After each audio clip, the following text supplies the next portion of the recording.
দয়াল নবীজির রুহু মোবারক কবজ করার পর এই পবিত্র রুহু কোথায় রাখবেন তা নিয়ে হযরত আজরাইল চিন্তায় পড়ে গেলেন। তাই তিনি চলে গেলেন প্রথম আসমানে। গিয়ে দেখলেন নবীজির পবিত্র রুহু মোবারক রাখার মতন কোনো জায়গা নেই। এবার চলে গেলেন দ্বিতীয় আসমানে, সেখানেও পেলেন না। এভাবে 7 আসমান ঘুরে দেখলেন, কিন্তু কোথাও জায়গা পেলেন না। এরপর তিনি চলে গেলেন লামাকাত, অর্থ আল্লাহ তাআলার বাড়িতে। আর আল্লাহ তাআলার বাড়ির ৭২,০০০ পিলার রয়েছে। সেখানে গিয়ে হযরত আজরাইল চারপাশে ঘোরাফেরা করতেছিল।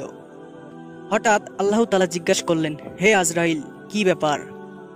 তখন জবাবে আজরাইল বললেন, হে আল্লাহ, 7 আসমান জমিন, ৮০,০০০ আলম, জান্নাত জাহান্নাম সবকিছু নোহ কলম ২৭,০০০ বার ঘুরেছি, কিন্তু তোমার বন্ধুর পবিত্র রুহু মুবারক রাখার মতো কোনো জায়গা পাইনি। তখন আল্লাহ তাআলা বলেন, আজরাইল, আমার হাবিবের পবিত্র দেহ মুবারক ছাড়া কোথাও সেই পবিত্র জায়গা আমি রাখিনি। অতএব আমার হাবিবের শরীরে রুহু রেখে আমার হাবিবের রুহু তার শরীরে ফিরিয়ে দাও। সুবহানাল্লাহ। আশা করি ইসলামিক ভিডিও ভালোবেসে থাকলে আমাদের চ্যানেলটি সাবস্ক্রাইব করবেন, তার সাথে ভিডিওটি একটি শেয়ার করবেন এবং কমেন্টে জানাবেন ভিডিওটি কেমন লাগলো। আল্লাহ হাফেজ।